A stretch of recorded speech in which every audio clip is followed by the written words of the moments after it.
it's hard to think of another drummer whose name alone could conjure visions of pure and total chaos mixed with jazz rock musical perfection. Even decades after his death, people still speak of Peter Edward Ginger Baker with a kind of awe and dread. He was the man who reinvented rock drumming, then made sure no one ever enjoyed it too much in his presence. Bandmates called him a human time bomb. Roadies hid from him. Eric Clapton once said, "Ginger was both the best and the worst thing that ever happened to me." He could be transcendent one minute, terrifying the next, and he seemed to like it that way. So what was it that made this drumming time bomb tick? And what was the truth about this genius drummer's demons? I'm going to give you the full story. Welcome to Rock and Roll Mysteries.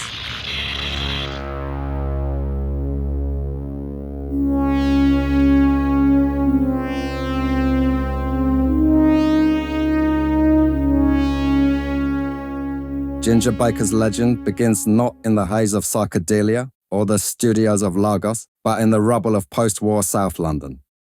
Born in Lewisham on the 19th of August 1939, he was the son of a builder and a fiercely protective mother. His father, Frederick Louvain Baker, was killed in the Second World War when Ginger was just 4, a loss that left a permanent scar. Baker would later say the rage that drove his playing came from that moment.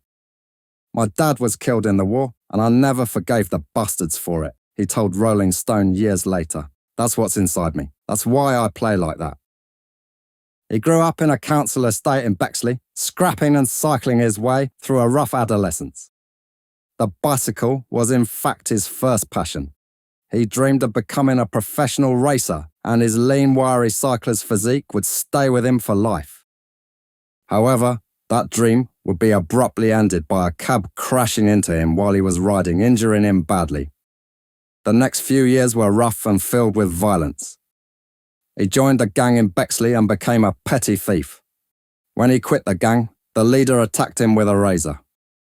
It wasn't clear where his life was going after that, but it was undoubtedly headed to dark places. But music found him almost by accident. A schoolmate introduced him to the drumming of Phil Seaman, Britain's leading jazz percussionist, and it changed everything. Baker started hammering on tin cans and eventually bought himself a cheap kit. Seaman would later become his mentor, though in typically Baker fashion, the relationship swung between grooves and darkness. "Phil showed me how to swing," Baker said, "and he showed me how to shoot up," he added mordantly years later. It was true. Seaman introduced him to heroin, a habit that would shadow him for decades. By the late 1950s, Baker was already earning a reputation on the London jazz circuit, and he played often in smoky clubs in Soho and the West End. He joined Terry Lightfoot's band, then moved on to Acker Bilk's Paramount Jazz Band. But trad jazz, with its nostalgic Dixieland leanings, bored him. He wanted the freedom and ferocity he heard in Art Blakey, Max Roach, and Elvin Jones. The British jazz scene, still polite and buttoned up, didn't know what to make of this volatile young drummer with a temper as sharp as his snare. He was like an unexploded bomb at the back of the stage. You could hear the fuse burning. Also, around this time, Ginger made an attempt to bring some stability into his life by getting married to a woman named Liz Finch. The year after their 1959 marriage, Liz gave birth to a daughter, Jeanette, better known as Nettie. They would have another child, later in 1968. To say Baker's relationship with his wife and children was strained would be putting it rather mildly, and later Nettie would reveal how difficult it was living with a man with such an explosive temper. Around 1962, Baker replaced Charlie Watts in Alexis Korner's Blues Incorporated. This was an early crucible of the British blues boom that featured the future Rolling Stones drummer. It was here that Baker first crossed paths with Jack Bruce, the fiery Scottish bassist whose virtuosity matched Baker's own combustible energy. The pair immediately recognised something in each other: brilliance, competitiveness, and trouble. Their on-stage chemistry was undeniable, but so were their clashes. Bruce's melodic bass lines danced around Baker's polyrhythms like a dare, and their musical conversation often ended in bloody fistfights. After leaving Korner's band, Baker and Bruce both joined the Graham Bond organisation, in 1963, which was led by the organist-saxophonist Graham Bond. This group fused blues, jazz, and R&B into something far heavier and darker than the British invasion pop dominating the charts. In basement clubs, they unleashed long improvisations that owed as much to John Coltrane as to Muddy Waters. Baker's drumming, all rolling toms, thunderous accents, and impossible time signatures made audiences stare in shock. He was a spectacle of motion, ginger curls flying, sticks a blur. But his tempo was legend even then. He fired bandmates mid-set, smashed equipment, and by one account, once attacked Bruce with a knife after a gig. Bruce took exception to this and beat Baker to the ground with a double bass, an incident which left poor Eric watching on in tears as two madmen ruined his musical dream. It wasn't an argument, Baker said later. It was war. Still, when Baker played, even his enemies had to listen. His technique was revolutionary. Unlike most rock drummers who pounded out a steady backbeat, Baker thought like a jazz player.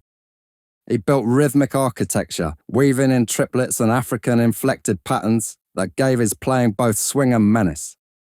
His trademark double bass setup with two bass drums instead of one was inspired by jazzman Louis Bellson, but Baker used it to forge a sound that prefigured heavy metal and progressive rock alike.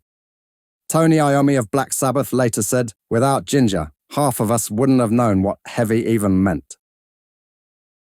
In 1966, Baker's restlessness found a new target. He had grown disillusioned with the Graham Bond organization, sinking deeper into drugs and chaos, but he was about to make a move that would change music history.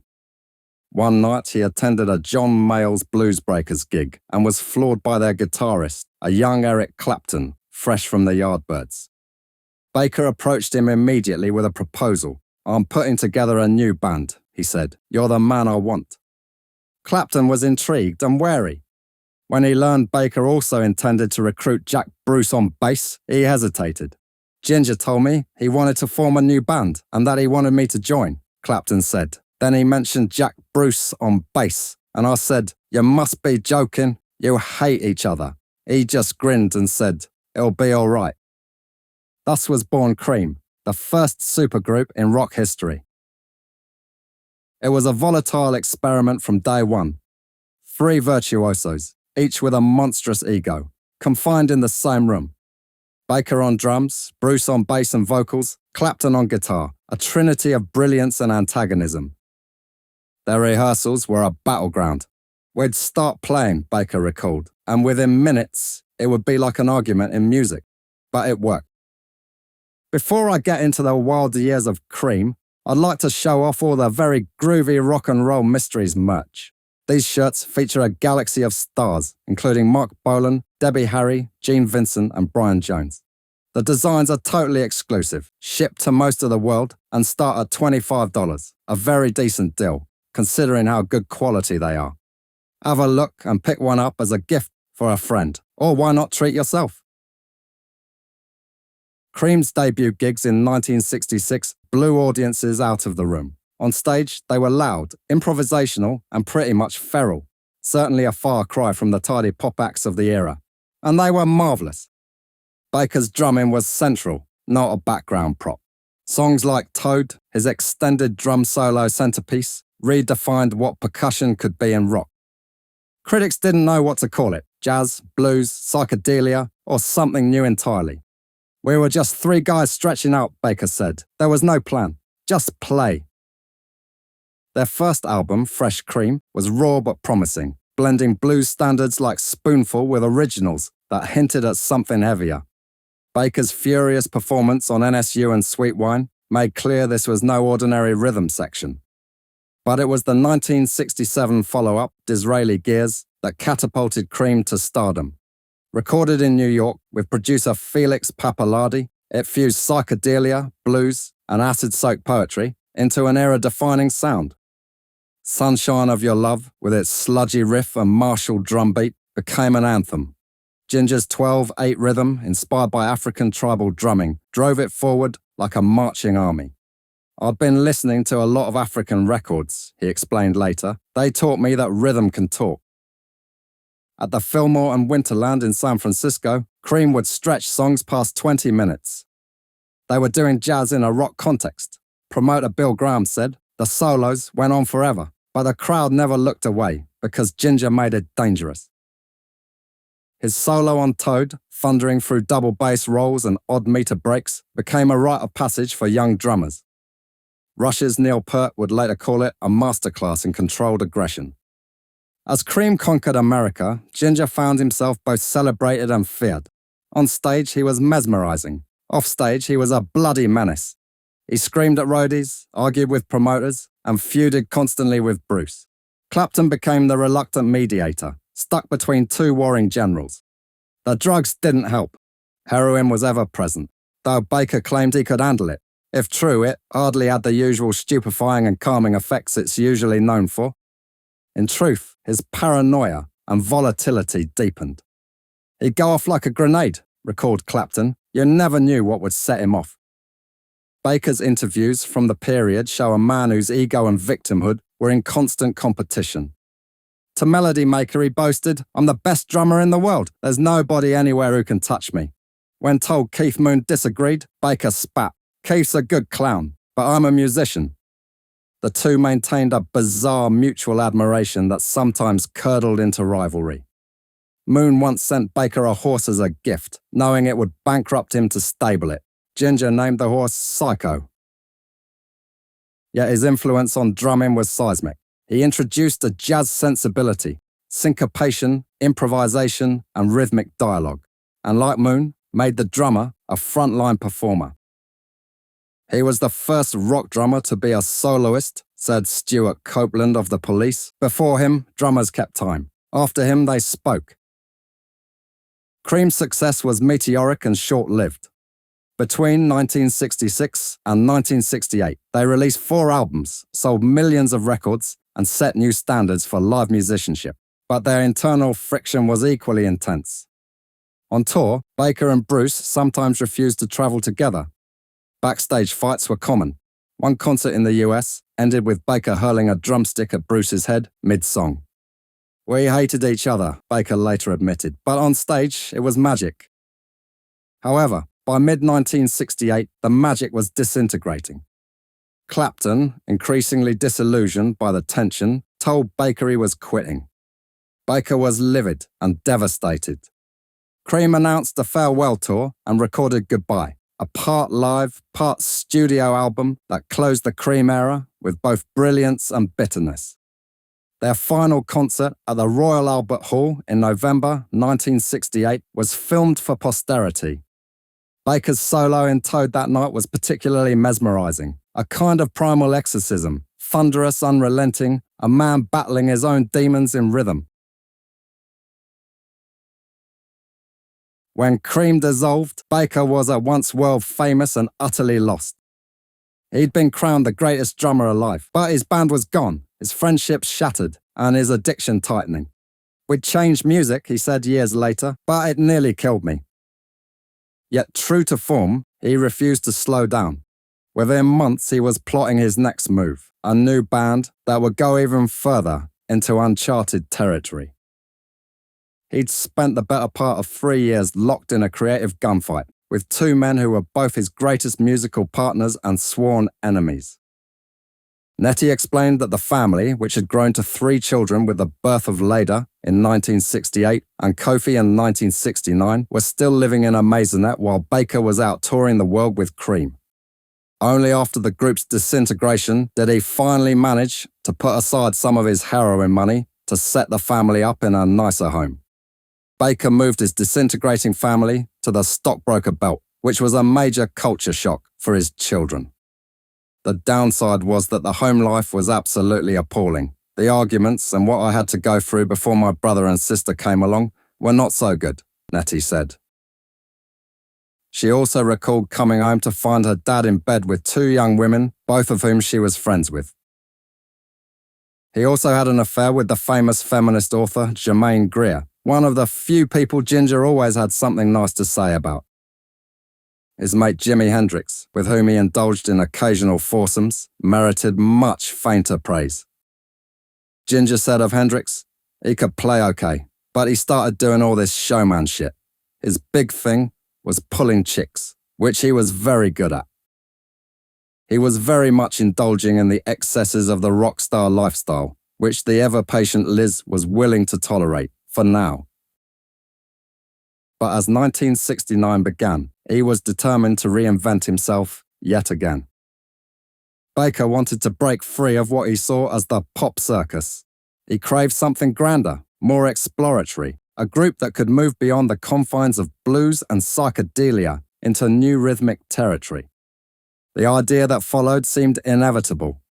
Another supergroup, this time with Eric Clapton once more on guitar, and Steve WInwood, the soulful prodigy from Traffic, on vocals and keyboards. When WInwood suggested adding bassist Rick Gresh from Family, the lineup was complete. They called themselves Blind Faith. From the start, Blind Faith was burdened by massive expectation. Cream had set an impossible standard, and the rock press hailed the new project as Super Cream. Baker bristled at the comparison. "This isn't Cream," he told reporters. "This is something new, much more musical." But the old tensions resurfaced quickly. Clapton, weary of endless showboating, wanted restraint and feel. Baker wanted scope and fire. He couldn't stop soloing, WInwood recalled later. He played like he had to fill the air or he'd explode. Their debut album, Blind Faith, remains a curiously uneven masterpiece. A kind of half-blues rock, half-spiritual jazz feel to it. On tracks like Do What You Like, Baker's thunderous drumming dominated, culminating in a massive 15-minute improvisation and an extended drum solo that seems to chase transcendence. The album went to #1 on both sides of the Atlantic, but the band barely survived its own tour. They debuted before 100,000 people at Hyde Park in June 1969, a show as much about spectacle as music. Baker, immaculate in a white shirt and beads, looked like a prophet at a tribal gathering. But the tour that followed was fraught. Fans wanted Cream's fireworks, Clapton wanted subtlety, and Baker was descending into exhaustion. After only 6 months, Blind Faith imploded. "We were finished before we started," Baker admitted. "It was too much, too soon, too many drugs, too many expectations." Still, something crucial had shifted in him. Amid the chaos, Baker had discovered a new obsession: Africa. He'd long been captivated by African rhythms, tracing them back through jazz and blues to their roots. During the Blind Faith tour, he had become close with Nigerian percussionist Remi Kabaka, who introduced him to the explosive drumming of West Africa. "I've been searching for that all my life," Baker said. In late 1970, restless and newly flush with royalties, Baker did something extraordinary. He packed up his life, loaded 2 Range Rovers, and drove from London to Lagos, Nigeria, a 7,000-mile journey across deserts, war zones, and broken borders. The expedition, documented in his later autobiography, and the 2012 film Beware of Mr. Baker, has become one of rock's great mad odysseys. He bribed officials, dodged bandits, and nearly died of thirst in the Sahara. When he finally arrived in Lagos, half delirious, he built his dream. Batakota Studios, the first 16-track recording facility in West Africa. "I didn't go there to bring rock to Africa," Baker insisted. "I went to learn." He immersed himself in local drumming, befriending Afrobeat pioneer Fela Kuti, whose revolutionary blend of jazz, funk, and Yoruba rhythms electrified the continent. Baker joined Kuti's band for a bit, performing marathon sets at his Shrine nightclub and recording the searing live album Fela Ransom Kuti and the Africa 70 with Ginger Baker Live. The record's centerpiece, Yeah Yeah Da Smell, is a rhythmic duel between Baker's polyrhythms and Tony Allen's hypnotic groove, a drumming conversation across continents. "Tony taught me more about drumming than anyone," Baker later said. "He can make a 12/8 beat talk to you." Baker's African years were both transcendent and chaotic. The studio became a hub for visiting musicians. In fact, Paul McCartney recorded Band on the Run there in 1973, but Baker's finances and temper unraveled. "He had a genius for finding trouble," said one friend. "Wherever he went, chaos followed." He quarrelled with Fela, was accused of interfering in local politics, and fought with Nigerian officials over unpaid taxes. Yet he remained fiercely proud of what he'd built. "That studio was my life's work," he said. "It proved you didn't need Abbey Road to make great music." Before Nigeria, Baker had fronted another ambitious project, Ginger Baker's Air Force, a sprawling jazz rock collective blending African percussion, brass, and rock instrumentation. With Winwood, Denny Lane, and members of Traffic and Blind Faith, the group debuted at London's Royal Albert Hall in early 1970. The chaotic concert became legendary. "It was like a flying circus," Winwood joked. Their self-titled album captured the sense of adventure. Horn-driven jams like Dada Man and Do What You Like fused Afro jazz with psychedelic rock long before so-called world music was a marketing term. Yet as ever, Baker's projects burned bright and briefly. By 1971, Air Force had splintered, the musicians couldn't afford the touring costs, and Baker's leadership style, imperious, erratic, often as bonkers and paranoid as any mighty African dictator of the era, drove people away. "He didn't lead," said saxophonist Graham Bond. "He commanded." Baker himself admitted, "I was impossible. I expected everyone to play like gods, and when they didn't, I lost my mind." Still, his influence radiated. The fusion scene that flourished in the early 70s, including Mahavishnu Orchestra, Weather Report, Return to Forever, owed something to Baker's hybrid vision of jazz freedom and rock intensity. He might not have enjoyed commercial stability, but he had opened a door others rushed through. By the mid-1970s, however, the cream had curdled once again.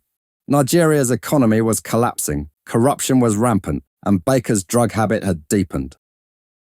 He tried to go clean, briefly entering a sanatorium in England, but heroin's grip was relentless. "I was never an addict," he insisted in one interview. "I was a user." Few believed him. He had been on and off methadone for years, and his finances were in ruins. "He'd have a pile of money one month and nothing the next," his daughter Nettie recalled. "Dad could earn a fortune and lose it in the same week." In 1976, after a series of failed ventures, Baker fled Nigeria amid threats from creditors and the government. He relocated to Italy, then Los Angeles, then back to England, always chasing new starts and old demons. "Everywhere he went, he left fire behind," said one road manager. Yet music remained the one constant. In 1978, he joined jazz bassist Bill Laswell and experimental players in New York, recording sessions that showed his enduring inventiveness. But his temperament made long-term collaboration impossible. "He was a genius, but you couldn't tell him anything," Laswell recalled. "You just had to hang on and hope he didn't explode." Throughout these years, Baker maintained a peculiar dual identity, a revered innovator and a pariah. Musicians from John Lydon to Stuart Copeland cited him as a god. Others warned newcomers to steer clear. Another person who had decided to steer clear by this time was his wife, Liz. After uncovering an affair Ginger was having with a teenage hospital receptionist named Sarah Dixon, Liz finally lost patience. She gave Sarah a black eye and then kicked Ginger out for good, claiming that she had tolerated the groupies, but the fact he spent all his money on heroin and polo, and now a teenage lover, was the last straw. In 1980, he briefly formed Energy, a hard-edged fusion outfit based in Colorado, and later joined Hawkwind for a spell, pounding his drums in cosmic rock jams that seemed designed to punish both himself and his audience. "He hit like a hammer," one bandmate said, "but when he locked in, it was incredible. He could make time bend." Outside the stage, life was messier. His relationship with his children was disastrous, and Kofi in particular had a very bad relationship with his father. "He loved us in his own way," Kofi said, "but his moods were terrifying. It's kind of like he's already dead. He's disowned me so many times in my life. It's like he's been dead to me for a long time anyway." Baker himself admitted he'd been a poor husband and father. "I wasn't made for domestic life," he told Forbes decades later. "I'm a drummer, that's all I know." The mid-80s found him living on the verge of bankruptcy in a ramshackle Italian farmhouse, after marrying and divorcing Sarah in the space of a year. Now he was breeding polo horses and somehow falling in love with the sport. Polo became his obsession. He played with the same ferocious skill as he drummed. Polo, however, is a rather expensive hobby, and he ruined his finances pursuing it. He'd rather spend money on a horse than on himself, one friend said. He'd eat beans on toast for a week to pay for a saddle. His old friend Remy Kabaka once joked that Baker's three great loves were drums, heroin, and horses, in that order. By the late 1980s, he had reinvented himself yet again, this time as a kind of expatriate drumming guru. He collaborated with African percussionists, taught masterclasses, and occasionally resurfaced in high-profile projects. In 1990, he married again to an author named Karen Locks. In 1994, he reunited with Jack Bruce for the power trio BBM, Bruce, Baker, and Moore, featuring Gary Moore on guitar. The chemistry was explosive as ever and just as toxic. Their single album Around the Next Dream briefly charted, but the tour collapsed amid old animosities.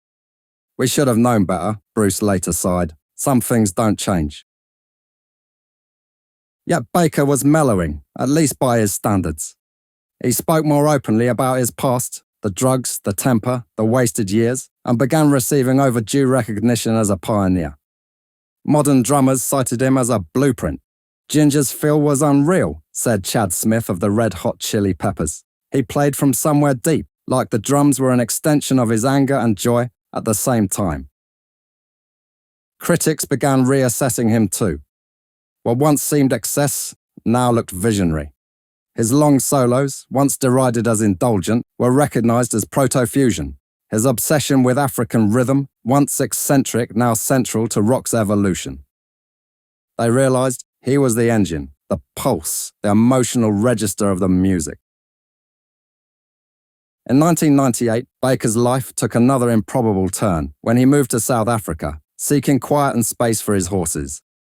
He built a ranch in Tulbagh, in the Western Cape, and tried to live in a semi-retirement, but even there, peace eluded him. Local disputes, financial troubles, and family estrangement followed him like ghosts. He split from Karen and was largely estranged from his children by this point. By the early 2000s, Baker's health was failing. He had chronic obstructive pulmonary disease, degenerative arthritis, a battered heart. Yet he continued to perform when he could, leading the Ginger Baker Jazz Confusion with bassist Alec Dankworth and saxophonist Pee Wee Ellis. The shows were spellbinding, half free jazz, half ancestral invocation. He played like a man at peace with chaos, Ellis said. Then, in 2005, something miraculous happened.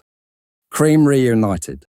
After nearly 4 decades of silence, Baker, Clapton, and Bruce agreed to perform 4 shows at London's Royal Albert Hall and 3 at Madison Square Garden. The concerts sold out instantly. For fans, it was a resurrection. For the band, a wary truce. We agreed not to kill each other, Baker said dryly. The performances were restrained but powerful.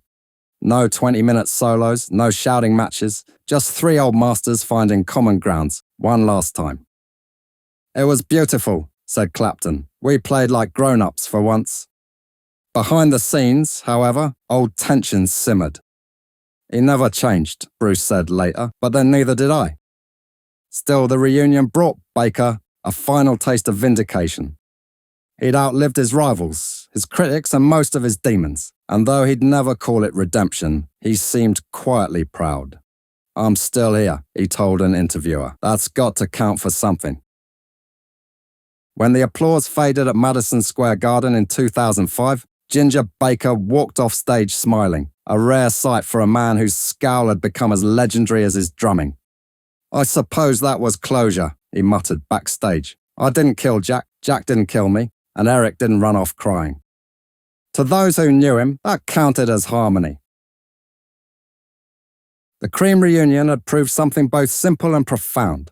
The 3 musicians who once defined the volatile spirit of the 1960s could, in their 60s, still ignite the same chemistry, minus the violence.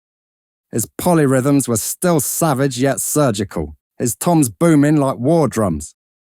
After the reunion, Baker briefly basked in renewed fame.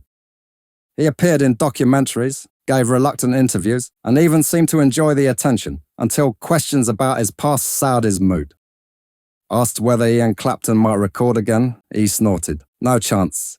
He's too rich and I'm too poor. That's not a band, that's a charity. Yet even as his body deteriorated, he refused to stop playing. It's the only thing I can still do right, he said. The next decade became a twilight of defiance.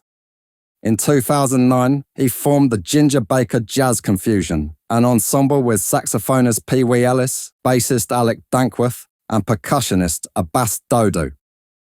Their sets were a spellbinding mash of hard bop, Afrobeat and avant-garde experimentation, and yet powerfully austere. Critics noted how Baker, now in his 70s, played less but said more. He had learned to leave space, to let silence swing. He'd drop a single snare crack that cut through like a whip, Ellis recalled.